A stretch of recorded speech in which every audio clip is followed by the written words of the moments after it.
तो आइए आज हम लोग इस वीडियो में मल्टीप्लिकेशन ऑफ वेक्टर को देखने वाले हैं। मल्टीप्लिकेशन ऑफ वेक्टर जो है वो 3 तरीक़ों से हम लोग यहाँ पर डन करेंगे। सबसे पहला जो है इसमें ये रहेगा कि एक स्केलर क्वांटिटी को स्केलर को हम लोग मल्टीप्लाई करने वाले हैं एक वेक्टर के साथ। ये आपका पहला हो जाएगा।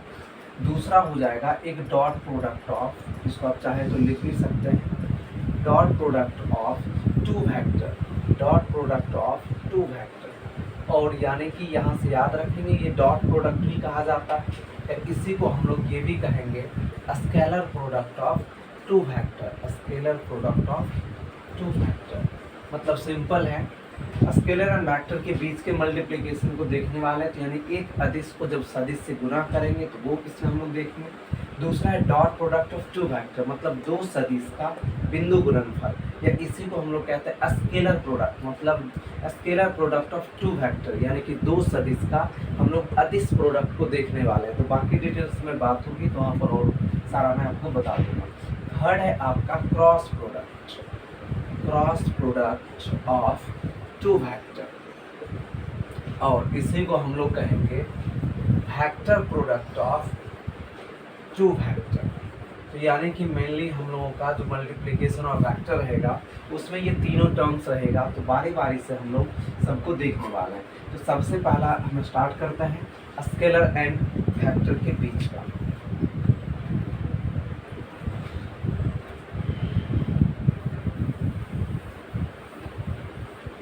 देखिए इस सेक्शन में ये है कि हम क्या करेंगे, एक स्केलर क्वांटिटी को एक वेक्टर क्वांटिटी के साथ मल्टीप्लाई करेंगे। तो यानी कि तब रिजल्ट क्या मिलेगा, यानी कि जब एक स्केलर को याद रखेंगे एक वेक्टर क्वांटिटी के साथ मल्टीप्लाई किया जाएगा तो रिजल्ट भी जो है वो वेक्टर मिलेगा। मतलब जब अदिश को सदिश के साथ गुना करेंगे तो रिजल्ट भी क्या मिलेगा, सदिश मिलेगा। तो इसको हम लोग स्टेटमेंट में लिख सकते हैं when a scalar quantity, when a scalar quantity is multiplied by a vector quantity, then resultant is vector quantity। अब बताइए जब डायरेक्टली अगर हम लोग मल्टीप्लाई करेंगे तो रिजल्टेंट क्या होगा, वेक्टर क्वांटिटी होगा। तो दोनों के मैग्नीट्यूड के बराबर होगा। whose direction is in the given vector।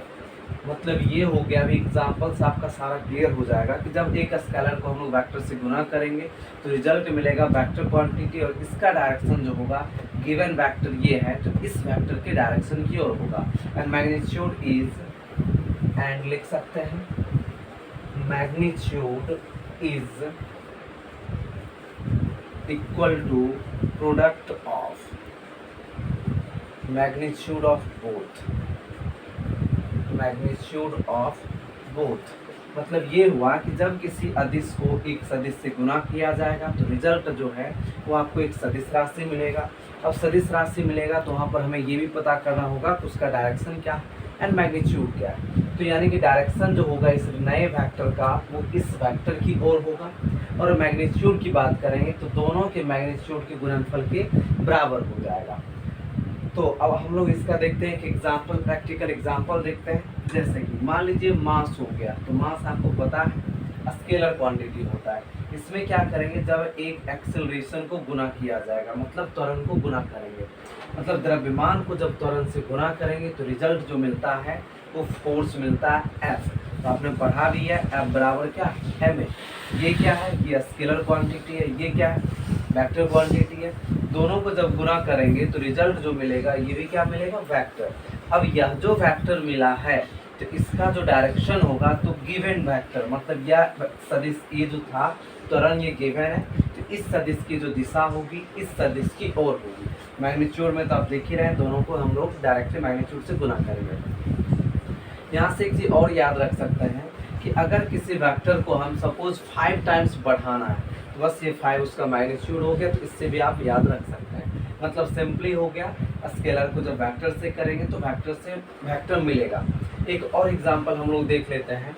अगर मास को वेलोसिटी के साथ गुणा किया जाए तो हमें मिलता है लीनियर मोमेंटम, रैखिक संवेग। और ये रैखिक संवेग कैसा है, वेक्टर क्वांटिटी है और इसका मैग्नीट्यूड किधर होता है, सॉरी डायरेक्शन किधर होता है, तो इस गिवन वेक्टर के डायरेक्शन में होता है। मैं आप लोगों को अभी फिलहाल आप लोगों को बता देता हूँ। अभी हम लोग इस वीडियो में मल्टीप्लिकेशन ऑफ वेक्टर का कंप्लीट थ्योरी पढ़ने वाले हैं। नेक्स्ट वीडियो जो आएगा तो उसमें आपको मल्टीप्लिकेशन ऑफ वेक्टर पे बेस्ड आपको क्वेश्चंस कराए जाएंगे। तो इसमें हम लोग सारा जो है अभी थ्योरी को देखने वाले हैं। और आपको पता होगा न्यूमेरिकल्स तभी आपसे अच्छे से बन सकता है जब आप थ्योरी को अच्छे से पढ़े हुए हों। तो चलिए आगे चलते हैं, सेकेंड टाइप में चलते हैं। आप लोग इसको प्रॉपर कॉपी में नोट कर लेना।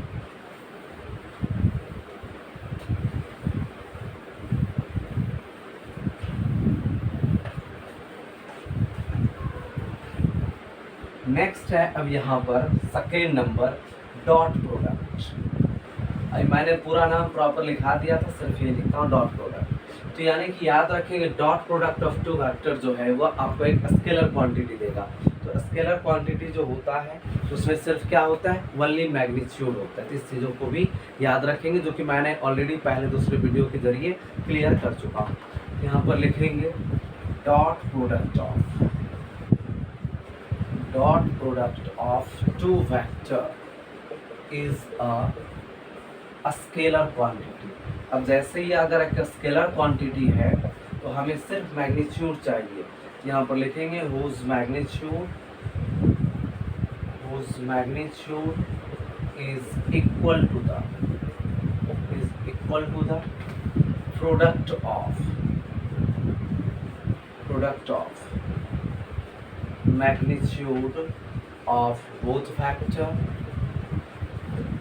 and cosine. मैं बताऊंगा कोसाइन क्या होता है। Cosine of angle between both vector. मतलब ये हो गया कि यहाँ से एक मान लेते वेक्टर ए ये है और ये मान लेते हैं आपका वेक्टर बी है और बीच का ये मान लेते हैं थीटा है। तो क्या है, dot product of two vector यदि दो सदिश का जो बिंदु गुणनफल होता है एक स्केलर क्वांटिटी है। मतलब क्या है, एक अदिश राशि है जिसका परिमाण whose मैग्नीट्यूड जिसका परिमाण बराबर है इज इक्वल टू किसके बराबर है, तो दोनों सदिश के परिमाण का गुणनफल और दोनों सदिश के बीच के कोण के साइन। यहाँ पर देखिए क्या लिखा है, कोसाइन। कोसाइन का मतलब होता है कॉस थीटा। दैट मीन्स इसको हम लोग डिनोट करेंगे ए डॉट बी से और ये बराबर होगा पहले सदिश का मैग्नीट्यूड, उसके बाद दूसरे सदिश का मैग्नीट्यूड, साथ ही साथ कॉस थीटा। यानी कि ए डॉट बी जो होगा ये हो जाएगा आपका mod A mod B cos theta. याद रखेंगे ए डॉट बी बराबर mod A mod B cos theta. लिखने का एक और तरीका है, इसको हम लोग ऐसे भी लिख सकते हैं ए डॉट बी बराबर ए बी कॉस थीटा। इस तरह से भी हम लोग लिख सकते हैं। और यह जो थीटा होगा ए डॉट बी को लिख सकते हैं ए बी कॉस थीटा और यह थीटा जो होगा वो ए और बी के बीच का एंगल होगा। और इसमें कोई डायरेक्शन की जरूरत है ही नहीं क्योंकि ऑलरेडी बोल दिया है क्या है, स्केलर। वैसे इसका अगर आपको हिंदी पीडीएफ चाहिए होगा तो टेलीग्राम लिंक पे मैंने ऑलरेडी अवेलेबल करवा दिया है, तो वहाँ से आपको प्रॉपर हिंदी इंग्लिश लिखा हुआ पीडीएफ भी मिल जाएगा। तो चलिए आगे चलते हैं प्रॉपर्टीज़ में। तो यानी कि इसके जस्ट बाद का टॉपिक होगा प्रॉपर्टीज ऑफ डॉट प्रोडक्ट।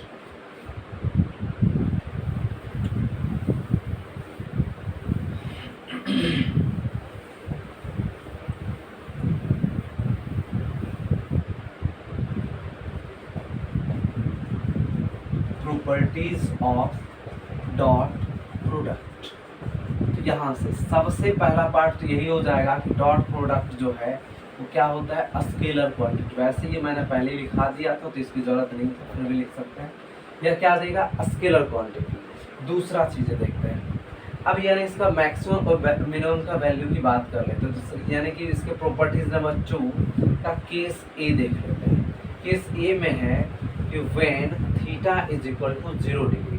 अब बताओ अगर थीटा 0 लेते हैं हो जाएगा, it means vector A and vector B both are in same direction. मतलब सिंपल है कि अगर ए इधर है तो बी भी क्या है, इधर है, दोनों सेम डायरेक्शन में, तभी तो थीटा 0 होगा। तो अब यानी कि यहाँ से अगर हम लोग लेंगे ए डॉट बी, इसको लिखेंगे ए बी कॉस थीटा, जो कि अभी स्टार्टिंग में मैंने देखा था। तो यहाँ से ए डॉट बी का हो जाएगा ए बी कॉस कितना डिग्री, 0 डिग्री। तो अब आप यहाँ से बताओ ए डॉट बी में या ए बी हो गया और कॉस 0 का वैल्यू कितना, 1, यानी कि ए डॉट बी का जो वैल्यू आ गया यहाँ से क्या आ गया, ए बी। तो इसको फिलहाल हम लोग यहाँ तक देखते हैं। सेकेंड केस है इसका, जब थीटा 90 होगा, यानी कि case B when theta is equal to 90। वैसे मैंने पहले भी ये लिखवा चुका हूँ, तो आप लोगों को पता ही होगा, अगर यह ए है तो ये जो होगा बी होगा, और थीटा कितना होगा, 90, इसी को कहते हैं। यानी जब थीटा 90 होगा तब ए डॉट बी क्या देगा, तो देख लेते हैं। तो ए डॉट बी को देखो डायरेक्ट मैं लिखूंगा ए बी कॉस 90। तो अब आप खुद ही बताओ कॉस 90 का वैल्यू कितना, 0, तो यहाँ पर हम 0 लिख देते हैं। तो ए डॉट बी का जो वैल्यू आ गया वो कितना आ गया, 0। तो यानी कि कॉस थीटा 0 पर आए ए डॉट बी का ए बी आया है, और थीटा 90 पे कितना आ गया, 0। केस सी देख लेते हैं, when theta is equal to 180। 180 का मतलब होता है जस्ट अपोजिट डायरेक्शन, यानी ए इधर है तो बी जो होगा जस्ट अपोजिट, तब यहाँ पर एंगल कितना बनाएगा, 180 डिग्री का। तो इस केस में हम लोग देखते हैं, यह जो ए डॉट बी है इसको लिखेंगे ए बी कॉस 180, यानी कि ए डॉट बी और कॉस 180 का मान पता है, -1 होता है, यानी कि ए डॉट बी का जो वैल्यू अभी आया है वो -AB आया है। आई थिंक यहाँ तक में किसी को कोई दिक्कत नहीं होगा, तो यहाँ तक नोट करो। अब देखेंगे इसका मैक्सिमम और मिनिमम वैल्यू कितना होता है।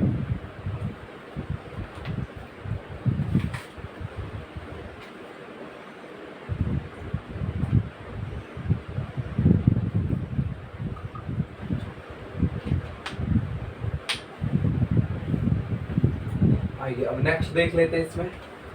तो अब हमें ये देखना है कि ए डॉट बी का जो है मैक्सिमम और मिनिमम वैल्यू कितना है। तो आप सिंपली यहाँ से देखो, मैं डाटा को रहने ही देता हूँ। ए डॉट बी किस पे डिपेंड कर रहा है, ए डॉट बी जो है वह A B and cos theta पर डिपेंड कर रहा है। अब हम ये चाह रहे हैं कि ए बी वही रहे, सिर्फ थीटा के चेंज करने से क्या फर्क पड़ेगा। तो अभी आप देखो, जब थीटा 0 था तो ए डॉट बी का वैल्यू ए बी आया, जब थीटा 90 था तो 0 आ गया, 180 था तो -1। अब बताओ, अगर ए बी फिक्स कर दिया तो ए डॉट बी का वैल्यू किस पे डिपेंड करेगा, थीटा पर। तो अब अगर हमें ए डॉट बी का मैक्सिमम वैल्यू चाहिए तो हमें इस कॉस थीटा का मैक्सिमम वैल्यू लेना होगा।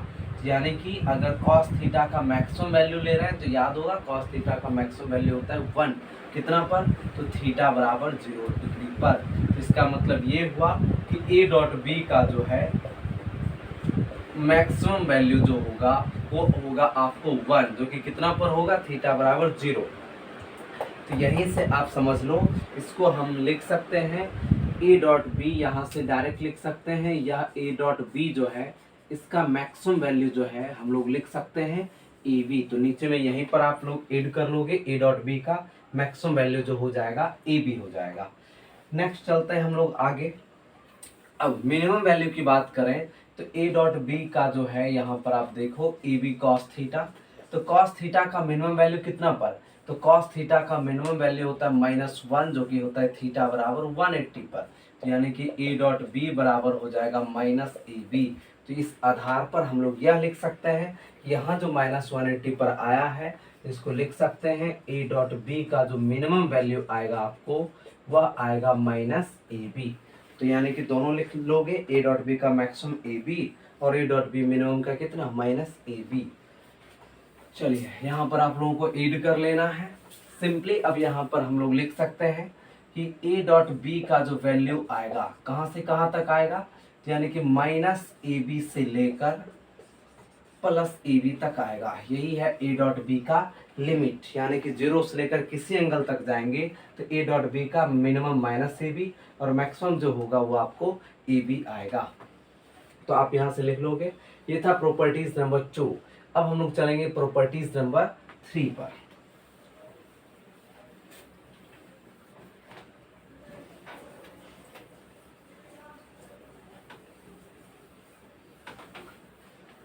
लेते हैं next properties number 3 dot product का। तो यानी कि अब हम क्या कर रहे हैं ना, सेम का ले रहे हैं, मतलब ए डॉट ए सेम का सेम के साथ, मतलब ये हो गया कि इधर एक वेक्टर ए तो पहले से था ही, सेम उतना ही वेक्टर को उसी डायरेक्शन में लेना है, मतलब यहाँ से एक और वेक्टर को हमें इसी डायरेक्शन में लेना है, दो दो ए को लेना है। तो बताओ जब दोनों सेम हो जाएगा तो थीटा कितना हो जाएगा, 0, यानी कि इस केस में है theta 0, that means A dot A बराबर हो जाएगा ए स्क्वायर। कैसे होगा तो मैं लिख देता हूँ, ये हो जाएगा मोड ए, फिर हो जाएगा मोड ए और हो जाएगा कॉस 0 डिग्री। तो यहाँ से आप खुद देखो ए डॉट ए को हम लोग लिख सकते हैं ए स्क्वायर। तो अभी ही याद रखना है, जब सेम का सेम के साथ डॉट लेंगे तो वहाँ पर जो वैल्यू आएगा वो आपको कितना आएगा, 0 आएगा, सॉरी ए स्क्वायर आएगा। तो इतना याद रखना है।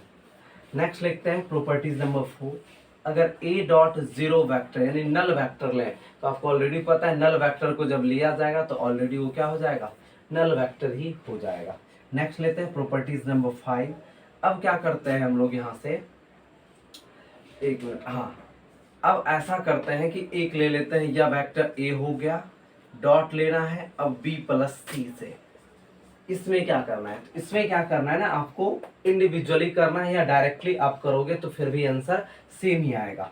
यानी कि इसको हम लोग लिख सकते हैं A dot B plus A dot C. Expanded form में हम लोग यहाँ पर दोनों, एक मिनट, ए डॉट बी और एक्सपेंडेड फॉर्म में इस तरह से हम लोग प्रॉपर्टीज नंबर 5 के अंतर्गत इतना लिख सकते हैं। आई होप कोई प्रॉब्लम यहाँ तक में नहीं होगा।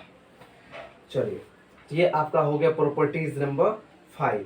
तो इस तरह से हम लोगों ने देखा ए डॉट बी का क्या है। वैसे आप इसके नीचे एक दो लाइन और छोड़ देना, इट में भी कोई नया पॉइंट अगर आपको मिलता है तो आप वहाँ से ऐड कर लोगे, या न्यूमेरिकल से कोई पॉइंट मिलता है तो ऐड कर लोगे। वैसे मैंने आप लोगों को ऑलरेडी बताया हुआ, जब भी कोई टॉपिक एंड हो तो कोशिश करो एटलीस्ट 3-4 लाइन जो है ऐसे ब्लैंक रहने दें, और अगर चैप्टर एंड हो तो 4-5 पेज को भी आप ब्लैंक रहने दे सकते हो।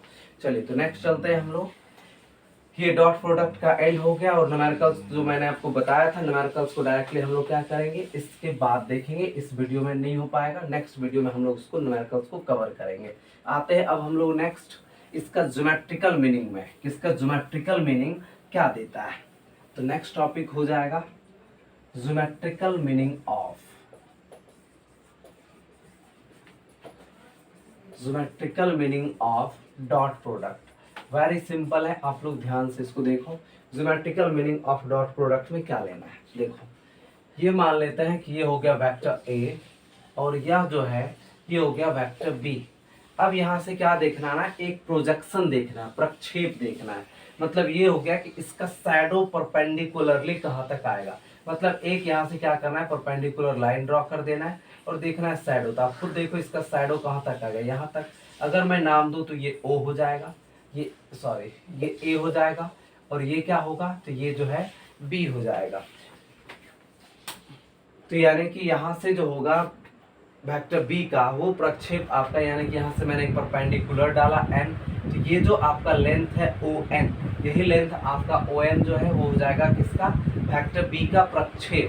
तो यानी कि मैं पहले यहाँ से निकाल लेता हूँ। सबसे पहले तो यहाँ पर ये लिखना होगा कि दोनों के बीच का एंगल कितना है, थीटा। तो लिख लेते हैं angle between vector A and vector B is कितना हो जाएगा, थीटा हो जाएगा। अब लेते हैं, अब यहाँ पर देखो ओ ए बराबर आपका मोड ऑफ ए लिख सकते हो या ए लिख सकते हो। उसके बाद ओ बी को क्या लिख सकते हैं, तो मोड ऑफ ओ बी बराबर मोड ऑफ बी बराबर हम लोग बी भी लिख सकते हैं। अब लेते हैं प्रोजेक्शन ऑफ, या उससे पहले we draw B N perpendicular to O A. मतलब ये जो है मैंने यहाँ से परपेंडिकुलर ले लिया। तो अब यानी कि बी एन परपेंडिकुलर टू क्या हो गया, ओ हो गया। तो इसको देखते हैं। तो अब यानी कि परपेंडिकुलर लिया गया। अभी मैंने बताया कि जितना परपेंडिकुलर के बाद ये लेंथ बच रहा है उसको कहते हैं प्रोजेक्शन। तो दैट मीन्स यहाँ पर हो जाएगा projection of vector B on vector A. मतलब यानी कि ए इज ओ एन। तो ये देखना है हमें कि ये कितना आ रहा है। तो अभी आप देखो इन ट्रायंगल, अगर मैं ट्रायंगल की बात करूँ ONB, तो आप खुद यहाँ से देख सकते हो ONB क्या है, एक राइट एंगल ट्रायंगल है। तो अब बताओ ये थीटा और ये क्या, राइट एंगल, तो इसमें से हमें ये लेना है, तो कौन सा ट्रिगोनोमेट्रिकल रेशियो लेना पड़ेगा, मतलब हमें इसका लेंथ पता है b है और ये निकालना है, और थीटा यानी कि हो गया कर्ण और ये हो गया आधार, दैट मीन्स हमको लेना पड़ेगा cos थीटा। तो यानी कि यहाँ से हो जाएगा cos थीटा, तो cos थीटा बराबर होता है आपका आधार बटा कर्ण, तो यानी कि ये हो गया आधार ON और कर्ण क्या हो गया OB। यहाँ से आप खुद देखो ON तो हमें चाहिए था क्योंकि तो यह प्रोजेक्शन है, बटा OB, OB क्या है B, ये हो गया B। तो यहाँ से अगर हम ON को निकालें तो ये आपका हो जाएगा ON बराबर B cos थीटा, या ON का वैल्यू हो गया आपका B cos थीटा। तो यहाँ तक में कोई दिक्कत नहीं है। ये हो गया आपका projection of vector B on vector A। अब नेक्स्ट हम लोग यहाँ से लेते हैं, नेक्स्ट अब लेते हैं प्रोजेक्शन ऑफ, यानी कि एक मिनट, आप पहले यहाँ तक आप स्क्रीनशॉट ले लो या कॉपी पर नोट कर लो, क्योंकि बीच में थोड़ा मिटाना पड़ेगा, फिर हम लोग आगे चलेंगे। यहाँ तक में आप लोग कॉपी में नोट कर लो। चलिए मैं इस साइड को थोड़ा सा मिटा देता हूँ, तो यानी कि याद रखना है प्रोजेक्शन क्या था। तो अब हम ये लेते हैं, एक ये ON मिल चुका है। अब नेक्स्ट लेते हैं, ये था projection of B on vector A। अब लेते हैं ये वाला पार्ट का हो गया, अब लेते हैं इसका वेक्टर A का क्या होगा। तो यहाँ से भी देखो मैं इस तरह से एक परपेंडिकुलर लाइन में, मतलब ये जो लाइन है इस लाइन की बात हो रही है, मतलब ये भी आपका ब्रोकन लाइन ही होगा। तो यानी कि ये जो लाइन है इसका नाम देता हूँ मैं M, तो दैट मीन्स ये हो गया परपेंडिकुलर, ठीक इसका। और ये जो पार्ट है, ये वाला पार्ट अभी मैं चेंज कर देता हूँ OM। तो यह जो OM है यह A का प्रोजेक्शन है, प्रक्षेप है, ऐसे समझो इधर से मैंने कोई टॉर्च जलाया परपेंडिकुलरली, तो जितना लेंथ आएगा OM उसी को कहते हैं प्रक्षेप। यहाँ से लिखेंगे projection of vector A on vector B बराबर क्या हो जाएगा OM, यानी वेक्टर A का वेक्टर B पर प्रक्षेप क्या है OM, क्योंकि A का B पर पड़ रहा है ना ये वेक्टर B, तो यह OM उसी का प्रक्षेप होगा। फिर आप बताओ ये थीटा, तो ये हो गया परपेंडिकुलर, ये हो गया बेस, इसमें क्या लेना पड़ेगा, इसमें भी cos थीटा, यानी कि इन ट्रायंगल अब लेना होगा OMA में लेते हैं cos थीटा, और cos थीटा बराबर हो जाएगा आधार बटा कर्ण, तो आधार हो जाएगा OM और कर्ण इसका क्या हो जाएगा OA, क्योंकि यह तो परपेंडिकुलर, क्यों, क्योंकि थीटा के सामने वाला जो होता है परपेंडिकुलर, तो ये कर्ण OA को ले लेते हैं। अब OM कितना है, OM तो निकालना ही है, OA O to A, OA यहाँ भी है जो कि A के बराबर है, तो दैट मीन्स OM बराबर आ गया A cos थीटा। तो यहाँ पर देखो आप दो रिजल्ट हमें यहाँ पर मिला है। सबसे पहले projection of vector B on A को OM कहते थे जो कि A cos थीटा है। वेक्टर ON A पर है तो जिसको कहा गया था projection of vector B on vector A, यहाँ तक मिल चुका है। अब बस यहाँ से हमें क्या करना है, स्टेटमेंट को पुट करना है, क्या, तो वो देखो अब यहाँ से लेते हैं, अगर A डॉट B को मैं ऐसा लिखूँ A इंटू में क्या B cos थीटा, आसानी से लिख सकते हैं क्योंकि A डॉट B A भी cos थीटा होता है। अब इसको लिख सकते हैं, यह A हो गया गुना, अब देखो इस B cos थीटा को क्या लिख सकते हो, तो B cos थीटा को लिख सकते हैं क्या ON, तो यहाँ पर मैं लिख दूंगा ON। नेक्स्ट अब बताओ क्या लिखेंगे, तो A को लिखेंगे मैग्नीट्यूड, मान लो कि अगर आप ये A जो था ये फर्स्ट वेक्टर है और B जो है सेकेंड वेक्टर, तो लिख सकता हूँ मैग्नीट्यूड ऑफ, यहाँ से first vector, magnitude of first vector. Next ये जो ON लिखा हुआ है, तो ON क्या है, ON क्या है, तो projection of B on projection of B on vector A, तो गुना में लिख दूंगा, ये मैं ऊपर लिख देता हूँ यहाँ के बाद से,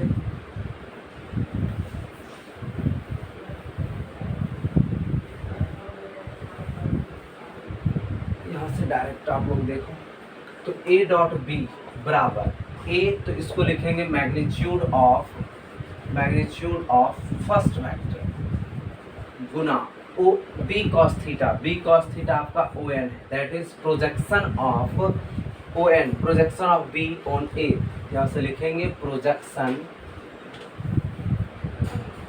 projection of vector B on vector A, इतना लिख सकते हैं। या इसी को मैं अगर लिखना चाहूँ तो एक ये स्टेटमेंट बन गया। इसी को देखो आप, मैं ये भी लिख सकता हूँ कि बी को बाहर कर देते हैं और ए कॉस थीटा को अंदर कर देता है। इसको लिखेंगे मैग्नीट्यूड ऑफ सेकेंड वेक्टर, क्योंकि बी सेकेंड वेक्टर था, गुना।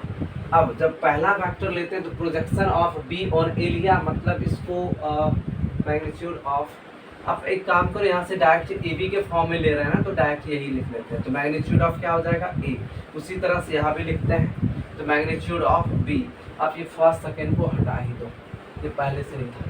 तो यानी कि बी हो गया, तो मैग्नीट्यूड ऑफ बी गुना क्या लिखेंगे, प्रोजेक्शन ऑफ, अब बी लिया गया है तो ए कॉस थीटा, ए कॉस थीटा कहाँ है, यहाँ। ओ कॉस थीटा क्या है, ओ एम, ओ एम कहाँ है, यहाँ। ओ एम क्या है, तो projection of vector B on vector B, projection of vector A on vector B. तो इसी को लिखेंगे projection of vector B on, एक minute sorry, projection of A है, तो projection of vector A on vector B.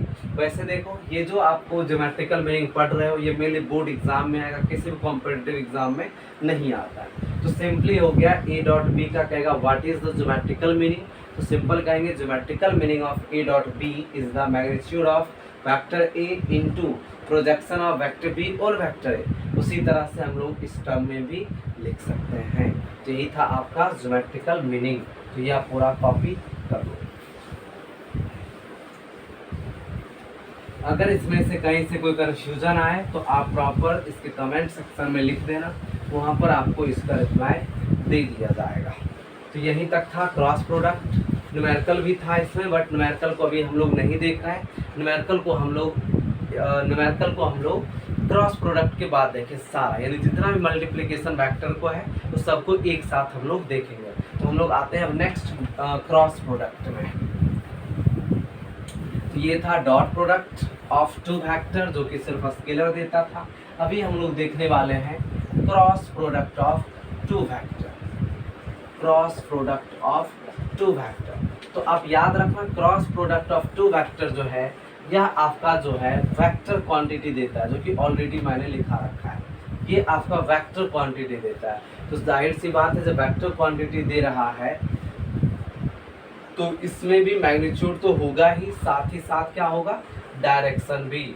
मतलब हमें dot product में डायरेक्शन की जरूरत नहीं थी। क्यों नहीं थी, क्योंकि वो सिर्फ स्केलर क्वांटिटी है, सिर्फ मैग्नीट्यूड से काम चल जाता है। लेकिन यह जो क्रॉस प्रोडक्ट है यह आपको देता है वेक्टर क्वांटिटी, और वेक्टर क्वांटिटी में मैग्नीट्यूड भी चाहिए, साथ ही साथ डायरेक्शन भी चाहिए। तो आइए हम लोग स्टार्ट करते हैं क्रॉस प्रोडक्ट को। तो पहले डिफिनेशन लिखते हैं, फिर उसके आगे समझते हैं क्या है cross product of two vector.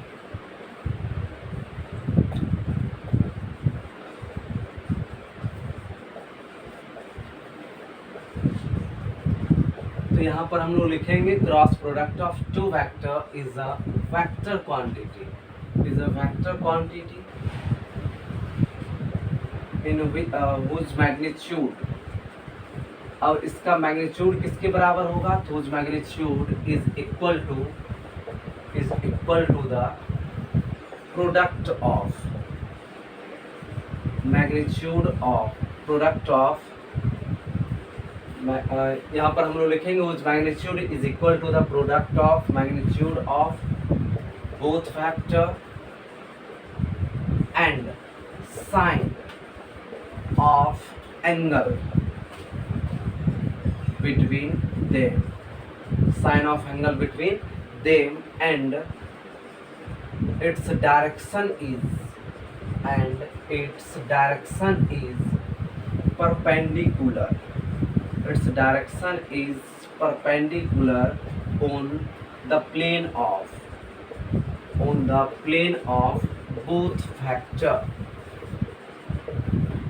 इसका हिंदी हो जाएगा कि दो सदिश का जो क्रॉस गुणनफल होता है एक सदिश राशि होता है, जिसका परिमाण जो है वो बराबर होता है किसके, दोनों सदिश के परिमाण तथा दोनों सदिश के बीच के साइन, अभी आपको साइन का मतलब होता है साइन थीटा, तो साइन थीटा के गुणनफल के बराबर हो जाएगा और दिशा जो होगा तो दोनों सदिश के तल पर लंबवत होगा। तो हम लोग पहले मैग्नीट्यूड देखते हैं, फिर इसके डायरेक्शन की बात करेंगे। तो देखो यह हो गया आपका वेक्टर ए और ये हो गया वेक्टर बी। अब ये जो है दोनों के बीच का एंगल कितना है, थीटा। तो अब यहाँ से हम लोग अगर ए क्रॉस बी लेते हैं तो ए क्रॉस बी में लिखेंगे सबसे पहले mod of A, mod of B और साइन थीटा। याद रखना है क्रॉस में हम लोग कॉस थीटा लेते हैं और डॉट में क्या लेंगे, साइन थीटा। और साथ ही साथ यहाँ पर एंगल भी दिखाना पड़ेगा, क्यों सॉरी डायरेक्शन भी दिखाना पड़ेगा क्योंकि वेक्टर क्वांटिटी है। तो ए क्रॉस बी का जो डायरेक्शन होगा तो दोनों के सदिश के तल पर लंबवत होगा। यहाँ पर ये जो यूनिट वेक्टर एन दिख रहा है यह आपका एक डायरेक्शन बता रहा है किसका, ए क्रॉस बी का, जो दोनों के तल पर लंबवत होगा।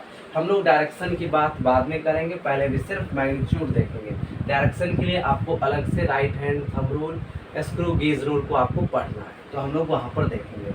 तो अब देखते हैं यहाँ से, तो यानी कि अगर मैग्नीट्यूड लेंगे यह ए क्रॉस बी जो होगा तो इसी को लिख सकते हैं ए बी साइन थीटा। इसको याद रखना है, ये हो जाएगा ए बी साइन थीटा। मैं एक बार फिर से रिपीट करता हूँ, अभी सिर्फ हम लोग क्रॉस प्रोडक्ट का मैग्नीट्यूड देख रहे हैं, डायरेक्शन हम लोग आगे देखेंगे कि कैसे फाइंड आउट करना है। तभी सिर्फ क्या रहेगा, मैग्नीट्यूड। तो यानी कि एक mod of A cross B हो जाएगा ए बी साइन थीटा। याद रखना ये जो साइन थीटा होता है तो ये जो कोण है एंगल वह ए और बी के बीच का कोण होता है, इस बातों को याद रखना है। तो आते हैं अब नेक्स्ट इसके प्रॉपर्टीज में। एक class proper multiplication of vector का न्यूमेरिकल्स का रहेगा, तो इसलिए पहले आप लोग इसको पढ़ लो अच्छे से, फिर हम लोग न्यूमेरिकल्स में इन करेंगे। तो ओवरऑल ए क्रॉस बी का जो मैग्नीट्यूड आया है ये आया है आपका ए बी साइन थीटा। अच्छा पीछे आप प्रॉपर्टीज में डॉट प्रोडक्ट के प्रॉपर्टीज में एक छूट गया था, आप वहाँ पे नोट कर लेना। पीछे मैंने भी लिखाया था ए डॉट बी, तो याद रखना ए डॉट बी जो होगा वो छूट गया प्रॉपर्टीज, वहाँ लिख लेना है। या बी डॉट ए के बराबर होगा, यानी ए डॉट बी करो या बी डॉट ए करो, बात सेम होगा। देख लेते हैं कैसे। तो अगर हम लोग ए डॉट बी लिखते हैं तो इसको क्या लिखेंगे, ए बी कॉस थीटा। मान लेते हैं क्वेश्चन फर्स्ट। नेक्स्ट है बी डॉट ए, इस बी डॉट ए को लिखेंगे बी ए कॉस थीटा। तो बताओ क्या इसको आगे पीछे नहीं लिख सकते हैं, ए को इधर बी को इधर, क्यों लिखेंगे, क्योंकि दोनों मल्टीप्लिकेशन में है तो आसानी से लिख सकते हैं। तो ये हो जाएगा ए बी कॉस थीटा। तो यानी कि अब ये बी डॉट ए था, अब बी डॉट ए। अब बताओ इस ए बी कॉस थीटा को फिर यही तो लिख सकते हैं ए डॉट बी। यहाँ से प्रूफ हो गया कि ए डॉट बी को बी डॉट ए भी लिख सकते हैं। याद होगा मैंने कहा था 2-4 लाइन आप छोड़ देना, इसमें भी कोई पॉइंट लिख आ सकता है, तो वहाँ पर आपको ये पॉइंट को नोट कर लेना है, किसमें, डॉट प्रोडक्ट जो कि पहले पढ़ाया। तो आप वीडियो को पॉज करके पहले वहाँ पर जाकर डॉट प्रोडक्ट में ये ऐड करो क्योंकि वो छूट गया था। आते हैं हम लोग अब इस क्रॉस प्रोडक्ट में। तो क्रॉस प्रोडक्ट का प्रॉपर्टीज लेते हैं, यानी कि हो जाएगा प्रॉपर्टीज ऑफ क्रॉस प्रोडक्ट।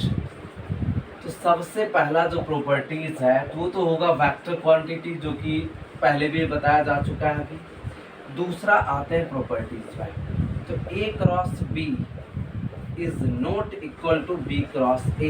ध्यान देना, ए क्रॉस बी जो होगा बी क्रॉस ए के बराबर नहीं होगा। अच्छा अभी मैंने डायरेक्शन के बारे में बता रहा था, थोड़ा सा डायरेक्शन देख लो, बाकी हम लोग एक प्रॉपर इसका देखेंगे। अगर ए क्रॉस बी ये है तो इसका डायरेक्शन जो है ना हम लोग राइट हैंड थंब रूल से निकालेंगे, मतलब 2 वेक्टर रहेगा घुमाएंगे, तो यानी कि इसका जो डायरेक्शन जाएगा ऊपर जाएगा ए क्रॉस बी का, तो बी क्रॉस ए आएगा किधर, जस्ट नीचे। अभी आपको ये कुछ भी समझ में नहीं आया होगा कि ऊपर नीचे क्या कर दिया है, तो अब इसलिए नहीं आएगा क्योंकि अभी समझाया नहीं है। अभी बस ये मान लो कि ये ऊपर जा रहा है ये नीचे, बस ये एंड होगा। इसके बाद हम लोग proper how to find the direction of A cross B में एंटर करेंगे, तो वहाँ पर एक एक चीज़ को समझेंगे। अभी फिलहाल जानो आप, ए क्रॉस बी का डायरेक्शन ऊपर है तो बी क्रॉस ए का कहाँ है, नीचे। अब आप यहाँ पर देखो ए क्रॉस बी जो है बी क्रॉस ए के बराबर नहीं होगा, क्यों, तो इसलिए क्योंकि ए क्रॉस बी जो है या ए बी साइन थीटा तो देगा, लेकिन यूनिट वेक्टर डायरेक्शन जो है अपवार्ड देगा। लेकिन बी क्रॉस ए यानी कि अगर मैं इसको n1 मान लूँ तो बी क्रॉस ए होगा बी ए साइन थीटा और यूनिट वेक्टर N2 जो कि अपोजिट हो जाएगा। तो जब डायरेक्शन यहाँ पर सेम नहीं है तो बराबर नहीं कह सकते हैं। यहीं पर अगर मैं मैग्नीट्यूड की बात कर लूँ, यानी कि A क्रॉस B क्या mode of B cross A हो सकता है, ऑब्वियसली हो सकता है, ये बिल्कुल सही है। कैसे? तो देखो, A क्रॉस B को AB साइन थीटा लिख सकते हो, B क्रॉस A को क्या लिख सकते हो, BA साइन थीटा। तो फिर इसी को हम ऐसा भी तो लिख सकते हैं ना, AB साइन थीटा। तो that's why A mode of A cross B जो है mode of B cross A के बराबर होगा, जबकि A क्रॉस B बराबर नहीं होगा। अब मे भी कुछ स्टूडेंट को कन्फ्यूजन भी आ रहा होगा, सर दोनों तो एक ही चीज़ है, फिर क्यों ही बराबर है? तो दोनों एक चीज़ नहीं है। यह A क्रॉस B जो आपको डायरेक्शन भी देता है, यह है mode of A cross B। यहाँ पर सिर्फ क्या मिलता है, मैग्नीट्यूड, दैट्स वाई बराबर नहीं है। तो इसको आप अच्छे से क्लियर करके देखोगे। चलते हैं नेक्स्ट, इसका प्रॉपर्टीज नंबर 4 में।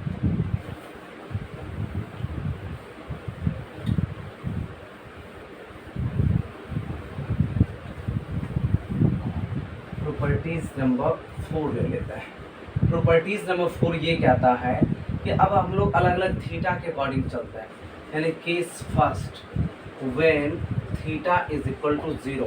तब यहाँ से लिखाने की जरूरत नहीं है कि दोनों सेम डायरेक्शन हो, क्योंकि ऑलरेडी मैं बता चुका हूँ।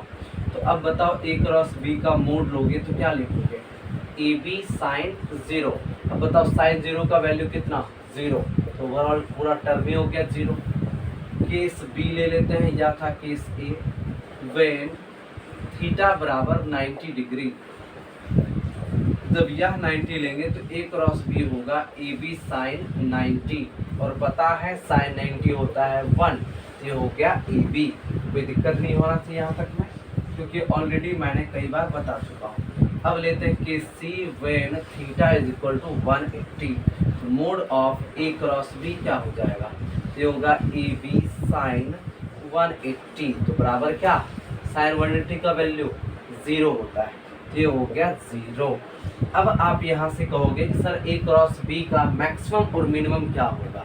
तो याद होगा मैक्सिमम होता है वैल्यू 1 साइन थीटा का, और मिनिमम होता है -1, लेकिन माइनस तो किसी में आ ही नहीं रहा।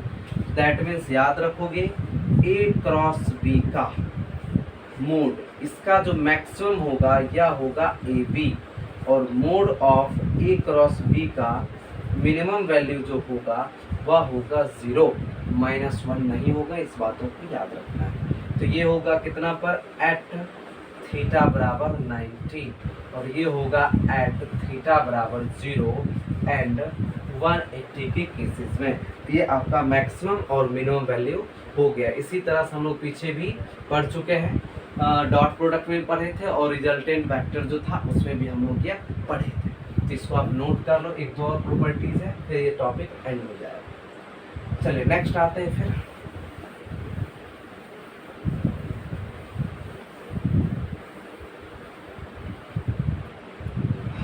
नेक्स्ट लेते हैं अब सेम का सेम के साथ क्रॉस, यानी कि जब एक का एक के साथ ही क्रॉस लेंगे तो क्या होगा बताओ। यहाँ पर लिखेंगे mod of A mod A sine कितना 0, क्योंकि जब दोनों सेम डायरेक्शन में होगा, मैंने क्रॉस में बताया था, तो थीटा हो जाता है 0, मतलब इसका वैल्यू हो गया 0। याद रखोगे A डॉट A का वैल्यू होगा A square, A cross A का वैल्यू होगा 0।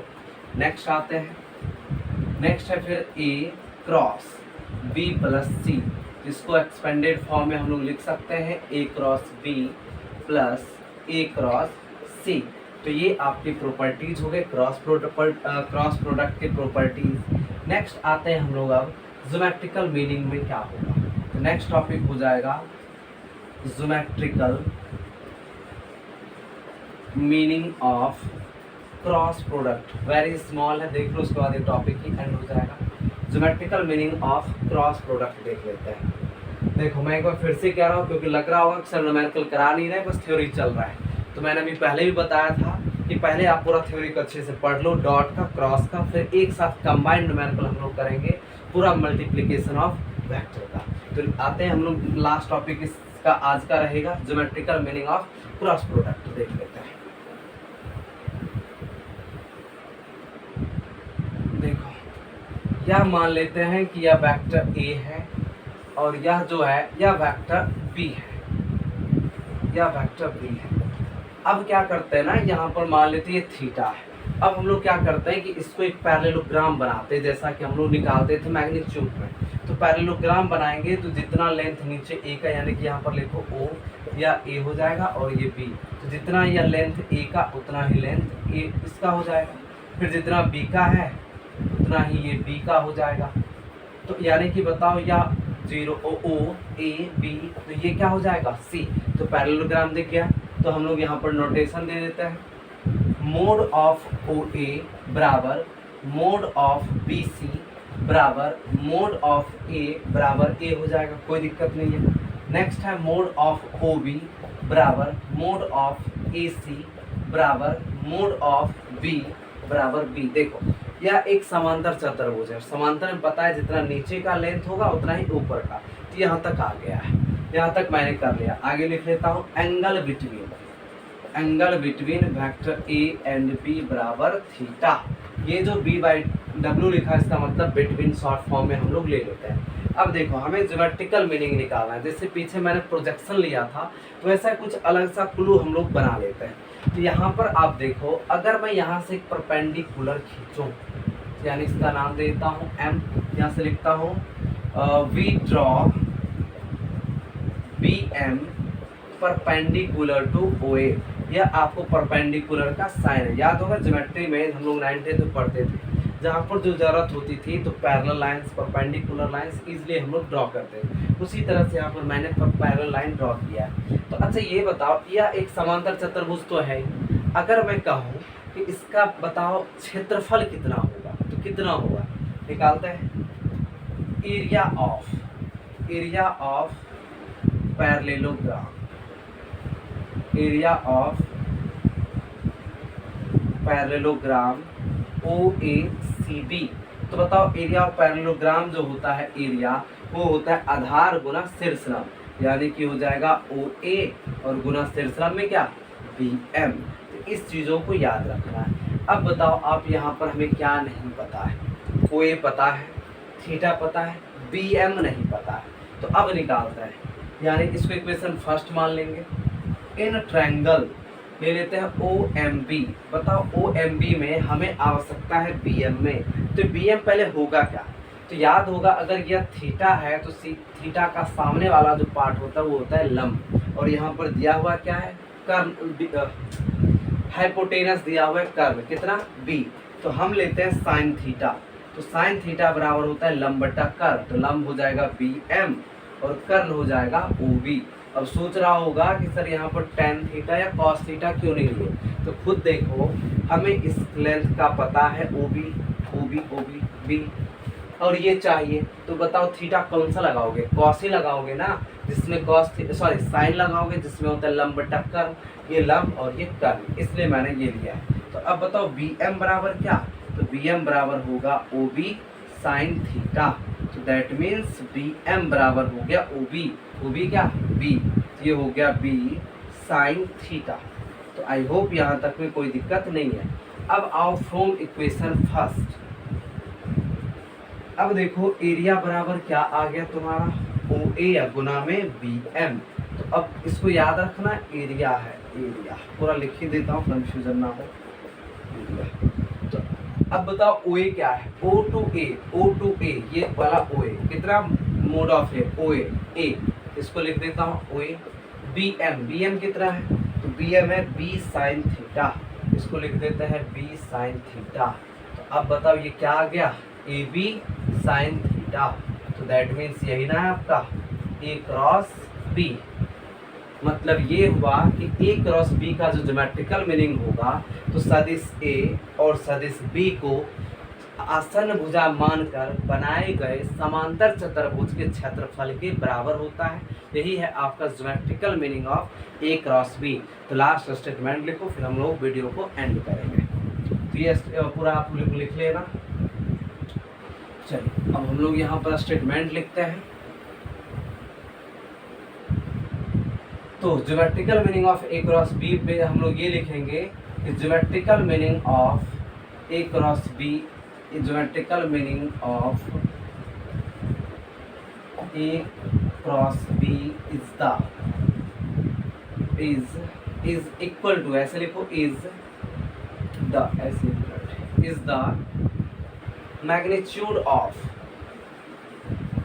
Is the magnitude of vector A. एक मिनट पहले हम लोग इसको दूसरे तरीके से लिखते हैं।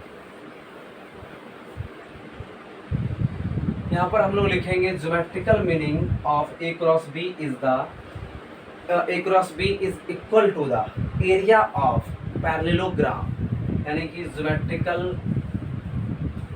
Meaning of A cross B is the, is numerically आप लिख लो, इज न्यूमेरिकली, एक minute, geometrical meaning of A cross B is the area of, is the area of parallelogram, is the area of parallelogram of, area of parallelogram which is made by assuming A and B as, assuming A and B as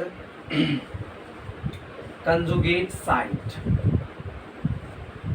sorry adjacent side लिखना है, adjacent side,